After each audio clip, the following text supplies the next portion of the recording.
경기도의 법인카드 유용 의혹을 수사하는 검찰이 이재명 민주당 대표 배우자 김혜경 씨를 소환 조사했습니다. 네, 뉴스 브리핑 이런 내용을 중심으로 또 전해드릴 예정입니다. 뉴스 이노베이션 출발하겠습니다. 네, 뉴스 브리핑 김봉리 기자와 함께 알아보도록 하겠습니다. 안녕하십니까? 네. 그 응급실 처치 뒤에 후속 진료가 불가능한 것을 뜻하는 진료 제한 메시지가 지금 크게 늘었는데 지금 최근 상황하고 무관하지가 않은 거예요? 그렇습니다. 예. 올 들어서 전국 의료기관, 응급 의료기관들이 말씀하신 대로 응급실 진료를 제한한다. 그런 이제 안내 메시지를 국립중앙의료원의 그 중앙응급의료센터 종합상업판에 띄우는데 예. 이 숫자가 굉장히 이제 늘어났다는 거죠.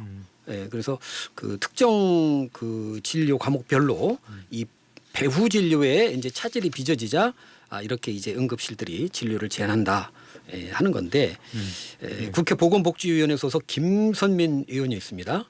보건복지부에서 받은 자료를 이제 그 전수 조사를 했는데 전공의들이 의료 현장을 떠난 지난 2월부터 지난달 26일까지 이 응급실 이 진료 제한 메시지가 72,400여 건입니다. 예. 근데 이거는 지난해 같은 기간보다 13,400여 건이 많은 거예요. 네.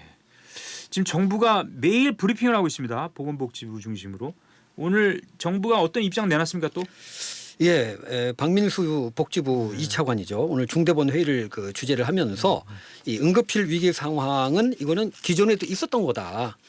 붕괴를 우려할 수준은 아니다. 이런 얘기를 했고 오히려 그렇기 때문에 의료 개혁이 필요한 거다. 이런 입장을 밝혔거든요.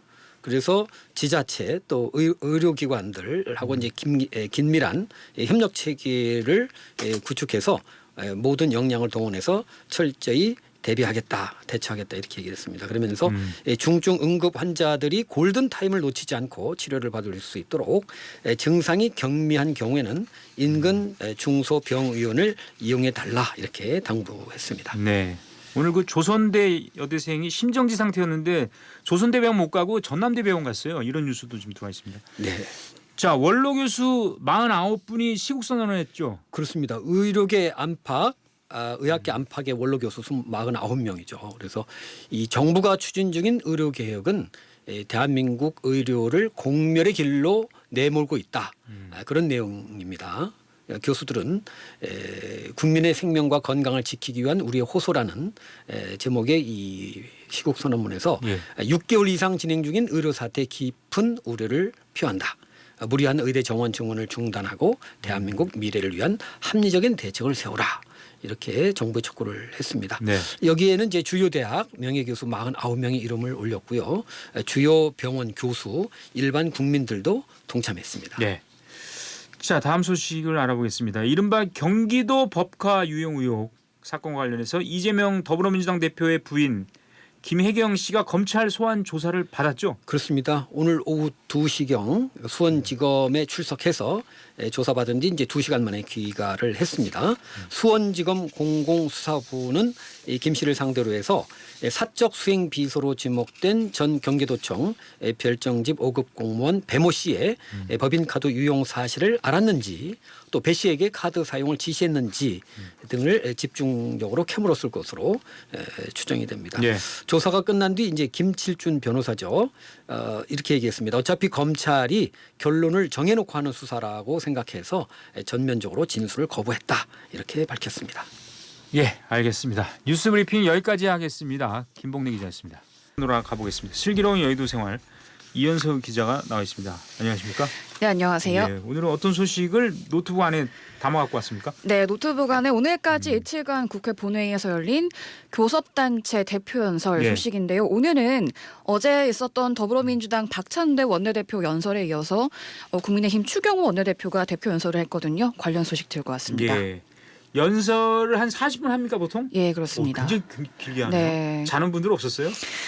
곳곳에 있었을지도 모르겠는데요. 예, 제가 어쨌든. 아직 쉬지를 못했네요. 핵심을 한마디로 정리 한번 해보죠. 예, 핵심은 크게 두 가지로 얘기할 수 있겠는데요. 이재명 방탄 멈춰라. 또 세금 부담 줄이자. 이 두 가지가 골자라고 볼 수 있겠습니다. 예. 자, 구체적으로 한번 짚어봐야 될 것 같은데 우선 어제 이 박찬대 원내대표는 대통령 탄핵을 암시하는 발언을 했다고 제가 들었는데 그리고 거부권 행사에 대한 그러니까 거부권이라는 게 대통령이 계속 거부권을 많이 행사하니까 거기에 대한 그렇죠. 비판의 메시지를 내는데 무게를 뒀는데 네. 추경호 원내대표는 어땠습니까? 우선 이제 말씀하신 대로 박찬대 원내대표가 윤석열 대통령을 재차 저격을 했다면 이 추경호 원내대표는 민주당 이재명 대표를 계속해서 겨냥을 했습니다. 우선 이 대표의 사법 리스크가 정치 퇴행과 여야의 극한 대립이 원인이 되는 것이다라고 주장을 했고요. 예. 그러면서 이제 민주당이 민생은 외면한 채 툭하면 대통령 탄핵을 운운하면서 극한 대결에 몰두하는 이유가 무엇이겠냐. 결국 이 대표의 사법 리스크를 방어하기 위한 용도다. 현명하신 국민들께서 다 알고 계신다라고 꼬집었고요. 그러면서 이재명 대표를 향해서 민주당의 방탄 정당의 굴레에서 벗어나도록 놓아주시라. 수사와 재판은 개인 차원에서 당당히 대응하시라라고 말을 했습니다. 또 이제 이재명 대표에 이어서 민주당 전체를 향해서도 의석수로 밀어붙여서 입법 폭주를 하고 있다라는 비판에 힘을 실었고요. 22대 국회 개원 이후에 야당이 일방적으로 밀어붙인 법안만 7건이고 예. 탄핵안은 7건, 또 특검법은 12건, 또 청문회가 13번을 열었대요. 청문회를. 그래서 이 점을 강조를 했습니다. 네. 네. 어제도 제가 보니까 이제 그 민주당 원내대표 연설하니까 그 야당 의원이죠? 아니 여당 의원들이 특히 이제 비판했죠. 뭐 그렇죠. 소리 지르면서 네, 네. 뭐 하는 짓이야? 뭐 이러는 거잖아요. 그죠? 맞습니다. 오늘도 그랬습니까? 오늘도 역시 이제 서로를 향한 거센 신경전 이어졌고요. 급기야 이제 우원식 국회의장이 나서서 추경호 원내대표의 연설을 잠시 중단을 시키기도 했습니다. 어제에 이어서 오늘도 강원도나 대전의 한 초중학교에서 단체 방청을 와 있었거든요. 예. 때문에 모처럼 방청석이 저희 기자들을 포함해서 방청객들로 꽉 차 있었어요. 예. 그런데 제가 앉아 있었던 방청석까지 그 의원들의 고함 소리가 다 들릴 정도로 뭐 연설 수준이 왜 이래? 뭐 반대로는 적당히 해 이런 식으로 여야 의원이 크게 소리를 지르기도 했고요. 그러자 이제 보다 못한 우원식 의장이 이렇게 얘기를 했습니다. 방청객이 많이 보고 있으니 오늘은 아무리 견해가 달라도 경청해달라라고 주의를 당부를 했습니다. 사실 어제도 이 고성뿐만이 아니라 이 연설 도중에 국민의힘 의원들이 하나둘씩 자리를 이탈하는 장면까지 나왔어요. 그래서 이런 뭐 초중학교 아이들이 보기에 좀 성숙하지 못한 정치권의 모습이 여실히 드러난 것 같아서 개인적으로도 좀 씁쓸했었고 예. 오늘도 역시 상당히 낯을 뜨겁게 만들었던 40분이었다 이렇게 볼 수 있겠습니다. 예. 참 씁쓸하군요. 네. 입맛이 없습니다. 네. 근데 국회 시작점에서 벌써부터 이제 네거티브에 몰두를 하고 있잖아요. 네. 국회가 이제 시작됐는데 본격적으로 보기 민망해 보입니다. 그래서 그래도 이제 민생 관련해서 어떤 대책을 내놨는지도 한번 짚어보죠. 네. 앞서 제가 세금 부담을 줄이자라는 게 핵심 어떤 골자였다라고 말씀을 드렸는데 크게 세 가지로 볼 수 있습니다. 종부세, 또 상속세 완화, 그리고 금투세 폐지 거듭 강조를 했는데요. 우선 종부세와 관련해서는 이 현 정부 출범 이후에 일부 개선을 했지만 부담을 더 낮추는 방향으로 개편하겠다는 게 추 원내대표 입장입니다. 구체적으로 보면 이 1세대 1주택에 대한 공제를 현행 12억 원에서 15억 원 이상으로 조정을 하고요. 다주택자 중과 제도도 폐지하겠다라고 밝혔습니다. 상속세 완화에 대해서도 한번 살펴보겠습니다. 네. 우선 이 상속세 완화를 부의 대물림으로 보는 건 낡은 프레임이다라고 주장을 했어요. 그러면서 자본과 투자, 기술을 승계하고 일자리를 창출하기 위해서라도 시대 변화에 맞게 이 상속세제 전반을 개편하겠다라고 밝혔고요. 특히 내년까지 이 상속세 부과 체계를 지금 현행 유산세에서 유산 취득세로 개편하겠다 이렇게 밝혔습니다. 끝으로 이제 금투세 폐지 관련해서 이제 이재명 대표가 금투세에 대한 완화론을 꺼내 들었잖아요. 그래서 좀 국민의힘과 입장차를 좁히는 듯했지만 여전히 폐지냐 유예냐 결론을 내지 못한 상황입니다. 네. 오늘 이제 추 원내대표는 여기에 대해서 금투세는 폐지하는 게 올바른 방향이다라고 다시 한번 폐지론에 힘을 실었고요. 네. 시장의 예측 가능성을 높인다는 차원에서 이 금투세 폐지 결정은 빠를수록 좋다라면서 민주당 빠른 결단 내려달라 재차 촉구를 했습니다. 예, 그렇군요. 의료 대란과 관련해서도 이 추경호 원내대표의 입장이 궁금한데요. 네. 박찬대 원내대표는 이제 의료 시스템 붕괴 막아야 된다. 그리고 비상협의체 구성하자 이렇게 제안했는데 말이죠. 네, 맞습니다. 근데 이제 추경 원내대표는 사실 이것보다 조금 온건한 입장입니다. 의료 대란을 좀 개혁의 한 과정으로 바라본 건데요. 예. 이렇게 얘기를 했어요. 대다수 국민들도 의료 개혁과 의대 증원에 찬성하고 있다. 이런 지금 진통은 사실상 당연한 수준이다라는 거예요. 어려운 개혁 과제를 추진하다 보니까 아직도 진통을 겪고 있는 것일 뿐이다. 이런 식으로 입장을 내놨습니다. 네, 연금 개혁에 대해서는 정부가 이제 대책을 내놨는데 네. 여기에 대해서 여당은 어떤 입장 내놨습니까? 우선 이제 특위를 구성하자는 입장이에요. 당장 국회 시간이다라고 얘기를 했거든요. 국회 연금개혁 특위부터 구성을 하고 논의를 시작해서 올해 내에 실질적인 성과를 만들자고 밝혔는데 사실 이 정도 어떤 알맹이는 아직까지 크게 나오지 않은 수준이라고 그게 얘기를 할 안 수 나왔고 있겠습니다. 이제 민주당이 정부 대책에 대해서 비판을 많이 하고 있기 네, 때문에 그렇습니다. 협치가 쉽지 않아 보이는데요. 네, 그렇죠.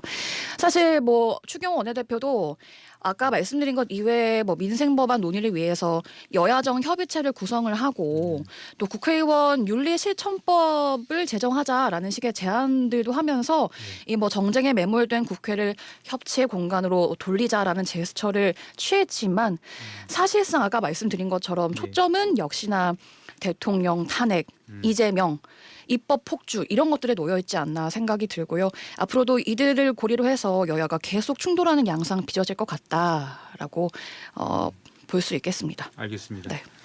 지금까지 슬기로운 여의도 생활의 이연서 기자였습니다. 네, 감사합니다. 자, 이슈 하이킥 순서입니다. 내년 예산 정부가 편성했죠. 677조 원 규모인데 올해보다 3.2% 늘어났는데 정부 빚이 참 많지 않습니까? 그렇죠. 그리고 세수도 좋지 않다고 인정했는데 야당은 또 날선 심사를 예고하고 있고요. 네. 박선영 기자와 함께 알아보겠습니다. 네, 반갑습니다. 예, 기획재정부 출입을 하니까 지금 이걸 좀 준비한 것 같은데. 그죠? 뭐 전체적으로 예. 세종에 16개 부처가 있는데 기재부의 예산 틀 속에서 각 부처들의 핵심 사업들이 어떤 것인지 한번 분석을 해봤습니다. 예, 기획재정부가 전체적으로 이렇게 내놓은 것부터 먼저 설명해 네, 주세요. 일단 뭐 정부 재정의 주무부처니까 3.2% 올해보다 3.2% 늘려서 총 지출 내년도 677조로 잡았고요. 예. 이게 기재부에서는 긴축 재정이지만 민생 활력, 경제 활력에 포인트를 뒀다.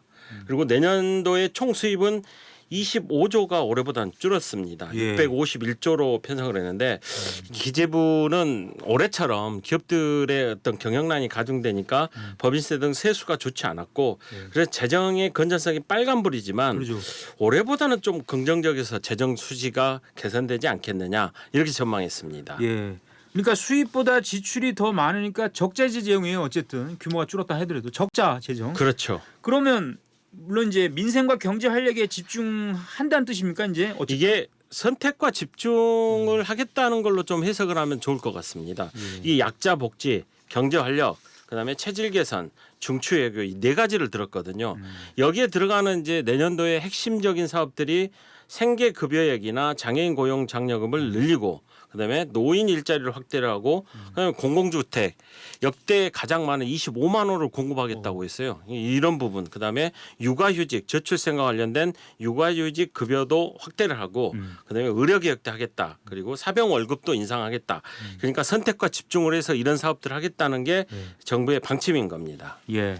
자, 분할별로 보면은 먼저 그 외교 국방이나 경제 쪽 예산은 어떻게 지금 짜여 네, 있습니까? 일단 뭐 부처별로 정리를 해보면 외교부는 4조 3천억 원을 잡았는데 내년도 경주 에이펙 회의가 잡혔습니다. 의장국이니만큼 일단 그걸 잘 치르겠다 이런 얘기를 했었고 그다음에 통일부 같은 경우 1조 500억 정도 잡았는데 지난 8.15 광복절 때 윤석열 대통령이 북한 인권정지인 등 통일 독트린 7개 추진 방안을 밝혔거든요. 여기에 그 예산을 쓰겠다고 했습니다. 그리고 국방부는 61조 정도를 잡았는데 사병 월급 인상 그리고 한국형 전투기 KF-21 보라매죠. 양산에 좀 주력을 하겠다 이렇게 했고 경제 분야에서는 산자부 11조 중기부가 15조 정도인데 전부 첨단 산업들 그리고 중소기업 벤처 스타트업을 좀 키워야겠다 미래산업 그리고 과기정통부 같은 경우는 올해 작년에 뭐 연구개발비가 좀 줄어서 논란이 있었는데 그렇지 않다. 내년도 예산을 19조로 잡았고 역대 최대 규모로 잡아서 이 삭감 논란을 좀 불식을 시켰습니다. 예. 뭐 야당에서는 워낙 줄여놔 가지고 늘린 게 아니라 뭐 거의 뭐 원상회복이다 뭐 이렇게 얘기하는 사람도 있더라고요. 네. 민주당 쪽에서는 그렇죠. 예. 아까 잠깐 얘기했습니다만 약자 복지와 관련된 그 공공주택 25만 호 공급이 네. 많이 눈에 띄네요. 이게. 굉장히 큰 규모인데 이게 주무부처가 국토교통부인데 내년 예산 58조를 잡았습니다. 그 가운데 이 분양임대 공공주택 25만 가구 공급에 15조 원을 할애했고요. 예. 그다음에 수도권 공급 물량 확보를 위해 22조를 투입을 하겠다고 했습니다. 그리고 뭐 농림축산식품부나 해수부 같은 경우는 18조, 그다음에 6조 정도인데 이거는 농가의 어떤 소득 증진, 그다음에 농업인들 경영 안전망을 좀 확충하는 거고 해수부 같은 경우는 어촌 신활력 증진 사업에 좀 활성화해서 예. 해양 관광이나 어촌 인구 늘리겠다 이런 부분에 집중을 했습니다. 예. 불교계와 관련 있다 하면은 아무래도 네. 문화체육관광부하고 국가유산청 예산 아닙니까? 네, 어떻습니까? 준비를 했던 부처 중에 좀 눈여겨봤던 곳이 문체부와 국가유산청인데 문체부가 7조 1천억 원을 책정을 했습니다. 예. 특히 전통문화, 지역관광 활성화, 한류 박람회 등을 좀 활성화해서 내년도 외래 관광객을 3천만 명을 유치하겠다고 문체부가 밝혔어요. 굉장히 좀 주목이 되는데 그럼 뭔가 콘텐츠가 있어야 하지 않겠습니까? 지역 활성화를 하겠다는데 지역 활성화의 핵심이 바로 우리 불교계 산사 아니겠습니까? 전통문화 콘텐츠. 바로 그렇게 되면은 불교계 전통문화 산사와 전통 산사와 관할 지방자치단체가 손을 잡고 다양한 형태의 관광 경제 활성화 사업들이 좀 늘어날 걸로 보입니다. 예. 더 주목을 해야 할 게 올해 5월에 문화재청에서 국가유산청으로 이제 개명을 했는데 예. 이 국가유산청의 세부 예산안이 오는 9일입니다. 다음 주 월요일 날 발표를 하는데 아직 안 났군요. 제가 기재부 예산안을 좀 살펴봤더니 예. 거기에 대략적이면 아마 나와 있었습니다.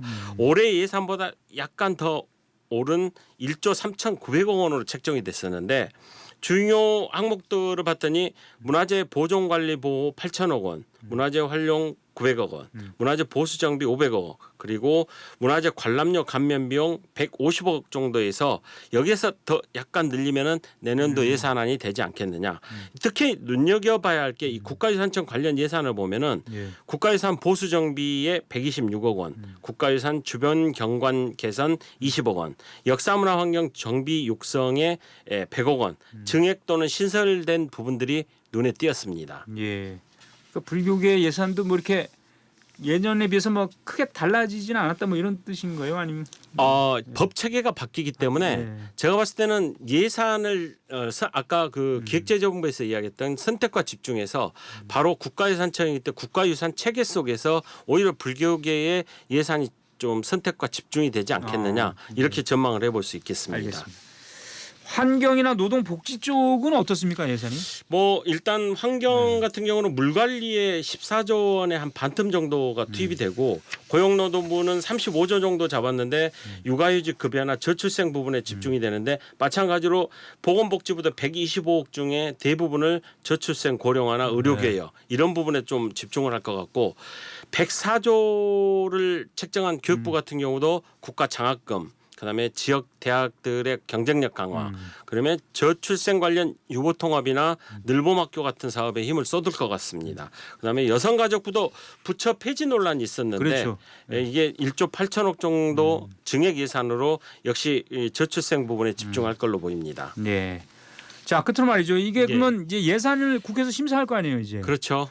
좀 논란이 있을 것 같은데요. 네, 일단 경제도 안 뭐 좋고. 야당뿐만 아니라 정부가 이 책정했던 예산이 재정 건전성이 빨간불이다. 일단 당장 국민 세금으로 갚아야 할 적자성 채무가 내년에 883조 원인데 네. 전체 국가 채무의 70%에 이르고 있습니다.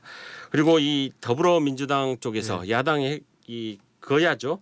이 정부가 내년도 예산을 펼쳤는데 민생을 강조했지만 자세히 들여다보면 민생 외면이다. 그리고 왜 부자 감세로 세액 기반을 흔들어 놓냐. 자 12월 예상 심사 때 가만히 두지 않겠다라고 하는데 민주당의 그 이면에는 그동안에 그 거대 야당으로서 네. 다양한 법안들을 통과를 시켰지만 네. 대통령의 거부권으로 인해서 많이 좀 쓴맛을 받지 제동이 않습니까? 걸렸죠. 예, 근데 네. 이제 고유 권한이 예산 심사 의결권이다 보니까 바로 이런 부분에서 예산을 놓고 연말까지 여야 간 그리고 정부 간 좀 상당히 뜨거운 설전을 벌일 것 맞습니다. 같습니다. 또 막판에 뭐 쪽지 예산에 아주 막 집어넣고 이런 것도 많죠. 그거는 또 좀 그런 부분이 있죠. 별개 네, 문제입니다, 맞습니다. 그거는. 예. 네. 예, 지금까지 박성룡 기자였습니다. 정영석 기자의 백스테이지 시간입니다. 자, 정영석 기자 그동안 이제 스포츠, 올림픽 이런 얘기 많이 갖고 왔는데 오늘은 다른 걸 갖고 왔죠? 네, 오늘은 모처럼 연예계 소식 좀 들고 왔습니다. 네. 앞서서 이제 불자 연예인이 누가 있는지를 이제 소개해 드렸는데 오늘은 불자 트로트 가수를 좀 만나보도록 하겠습니다. 예. 맞습니다. 요즘 가수 중에서도 트로트 가수가 대세예요. 트로트. 젊은 사람들도 굉장히 좋아하더라고요. 트로트. 제가 요 스튜디오 오기 전에 방송 모니터를 좀 하다 왔는데 예. 트로트 의상을 좀 입고 계신 것 같네요. 보니까 우리 예. 앵커님께서. 전 조항조라든지 뭐 예. 현철 이런 분들 노래 예전엔 잘 안 들었는데 네네. 이게 들어오더라고요. 비록. 의상이 비슷하다. 의상도 예, 비슷하고요. 예, 예. 외모는 트로트 스타일이 아니죠. 외모도 약간 뭐 외모는 개그맨. 헤비메탈 스타일입니다. 강력한 스타일입니다. 예. 네네. 그래서 준비해봤습니다. 바야흐로 이제 가을에 접어들고 있는데 가을하면 이제 산사음악회가 많이 열리지 않습니까? 그렇죠. 불자들 가운데 50대, 60대, 70대 우리 불자들이 많아요. 이런 분들이 아주 반가운 목소리를 들을 수 있을 겁니다. 오늘 이 시간에. 예. 저도 많이 알지 않습니까? 저도 이쪽 연예계 쪽 지식이 많기 때문에 네. 불자 트로트 가수 하면 저도 많이 떠오르는데 어렸을 때부터 많이 봤던 장윤정 씨가 떠오르네요. 일단 장윤정 씨를 어렸을 때부터 보셨나요? 제가 어렸을 때 예. 강변가요제 때부터 봤어요. 저는. 장윤정 씨 행사의 여왕으로 불릴 만큼 대표적인 불자 트로트 가수죠. 네. 어머나 곡으로 데뷔한 장윤정 씨 활동 초반부터 이 사찰로부터 러브콜을 많이 받았어요. 맞아요. 이 산사음악계 단골 초대 가수로 왕성한 활동을 해왔는데 출산 후에는 첫 무대로 불암사 산사음악회를 택할 만큼 아주 불자입니다. 불교 이력을 좀 살펴볼게요. 불자 집안에서 태어났고요. 2012년도에는 조계종 공익기부 단체인 아름다운 동의 홍보대사를 맡기도 했습니다. 예. 참고로 남편인 도교왕 씨도 불자라고 합니다. 아, 남편도 불자예요. 네, 부부가 종교 같으면 여러 가지 편리한 점이 많아요. 같이 다니고. 좋은 점이 많죠. 예. 예. 좋은 점 많죠. 글쎄요. 예. 그리고 트로트 경연대 시작을 알렸던 미스 트롯 이 프로그램은 뭐 오래됐죠 이제. 그렇습니다. 초대 우승자가 이 송가인 씨인데 이분이 불자잖아요. 이 송가인 씨. 이분 송가인 씨, 뭐 장윤정 씨와 더불어서 둘째가라면 서러울 정도로 대표적인 불자 트로트 가수인데 예능 프로그램에서도 종종 볼 수가 있습니다. 특히 이 판소리를 전공을 해서 구수하면서도 한 맺힌 음색이 특징입니다. 또 BBS 라디오인 김소유의 108가요에 출연해서 자신의 히트곡을 선사하기도 했었죠. 특히 송가인 씨가 불자인 게 확인이 된 게 참 뜻밖이었는데 수미산 원정대라고 있어요. 예, 예. 이 수미산 원정대 1기 입학식이 있었는데 강남 봉은사에서요. 이 입학식 때 참석을 해서 1기 특별 입학생으로 큰 화제를 불러모으기도 했었죠. 예. 상월결사의 정신을 잇는 수미산 원정대 지금 8기까지 지금 와 있어요. 아 그렇습니까? 예, 예. 8기까지 배출했습니다. 네. 자 그리고 트로트 가수는 아니지만 제 또 어렸을 때 좋아했던 가수인데 이 남편은 또 음반사 대표였고 네. 예당이라고 뭐 이건 아 뭐, 잘 아시죠. 예. 예당 테이프로 많이 들었었죠. 테이프 많이 들었죠. 예, 테이프가 예. 너무 늘어져가지고 그렇죠. 나중에 못 들었어요. 네. 이 양수경 씨가 불자 가수죠? 맞습니다. 트로트 가수는 아닌데 이제 사랑은 창밖에 빗물 같아 이 양수경 씨. 예, 잘 아시죠? 예. 예. 우리 BBS 뉴스와 사람들도 출연을 해서 한때 비구니 스님으로 출가할 결심까지 했었다 이렇게 인터뷰를 밝혔었더라고요. 오늘 제가 네. 찾아보니까 구례 천은사 산사음악회 행사에서는 자신의 신곡인 사랑하세요를 무대를 선보이기도 했습니다. 이 송가인 씨와 마찬가지로 양수경 씨는 수미산 원정대 1기 입학생입니다. 당시 나눠왔던 인터뷰 내용 한번 들어보도록 예. 하겠습니다. 올해 이상하게 그 주변 분들을 만나는 분들이 다 불교와 관련된 분들을 많이 만났어요. 그래서 권유로 오게 됐는데 불교에 대해서 그냥 막연하게 생각했던 것도 기초적인 것도 배우고 또 모르는 분들이랑 또 같이 만나서 제가 가수 양수경이 아닌 일반 불자로 여러분들하고 같이 지금 학기마다 이렇게 수업 듣고 아주 저에겐 뜻깊은 일인 것 같습니다. 예, 이 노래하는 목소리하고 이 말하는 목소리 똑같네요. 이 당신은 어디 있나요?라는 노래 참 좋아하는데 네. 장미아 선생님은 뭐 저도 잘 아는데 장미한 선생님 뭐 너무나 유명하잖아요. 저도 잘 알죠. 예. 일단 장미한 선생님의 노래부터 한번 듣고 오겠습니다. 예. 안녕하세요. 또 만났군요. 날마다 이 시간에 지나더니 그저께부터 안 지나기에 네. 이걸 부르신 분입니다. 장미화 선생님 1946년생 올해로 78세입니다. 제가 왜 나이를 말씀드렸냐면 오늘 전화를 드렸더니 안부 인사 겸 전화를 드렸더니 이 무더운 날씨에도 또 서초구청 앞에서 바자회를 또 하고 계셨어요. 정말 매년 열고 계신데 이 자리를 빌어서 존경을 표하고 싶습니다. 장미화 선생님 통화 중에 불자 가수들 좀 산사음악회가 열릴 때 불자 가수들 좀 초청 좀 해달라 이렇게 우리 스님들께 부탁을 하셨어요. 직접 목소리 한번 들어보겠습니다. 또 우리 불자 가수들이 콜을 하면 제 개런티도 안 받고 저 같은 경우에는 반토막 그냥 50%만 받거든요. 그래서 모두들 좀 찾아주시면 불자 가수들이 살아가는 데 힘이 되겠는데 특히 유무명을 가리지 않고 좀 섞어서 자주 불러주시면 너무 감사하겠습니다. 아무래도 또 이렇게 무대에 서시면 불자로서 그 신도들과 교감하는 것도 굉장히 좋을 거 아니에요? 당연하죠. 그렇죠. 불심을 가진 불자라면 모든 대중을 대하는데 노래의 그 감정이 달라지잖아요. 절에서 또 노래하고 그러면. 예, 장미화 씨. 장미화 아들이 선생님. 있는데요. 아들이 사진 작가입니다. 네, 지금 시간이 없습니다. 예. 알겠습니다. 김국한 씨의 타타타라는 곡 뭐 어렸을 때 많이 들었는데 네, 불자라고 많이 소개돼 있죠. 맞습니다. 네. 지금 준비한 게 좀 많은데 시간이 없기 때문에 짧게 좀 말씀을 드릴게요. 저보다는 김국한 선생님의 목소리를 듣는 게 나을 것 예. 같아서 최근에는 조계종 연예인 전법당으로 왕성한 포교 활동을 하고 계십니다. 직접 한번 들어보겠습니다. 그래 이번에 그 전법단이 창단이 되고 그 1년 정도 지난 것 같은데 네. 그 지금 사무실을 도반에 지시는데 조계사 밑에 사무실을 그 우리 단장 스님이신 우봉 스님이 사무실 임대해가지고 사무실을 이번에 개설식을 해요. 곧 12일 날 하는데 그게 되면은 이제 전국 사찰에다도 지금 공문을 많이 보냈고 아마 그 처수가를 베푸는 게 아니니까 지금 시작을 하면은 내년쯤에는 그래도 어느 정도 활성화가 되지 않을까 그렇게 생각을 하고 있습니다.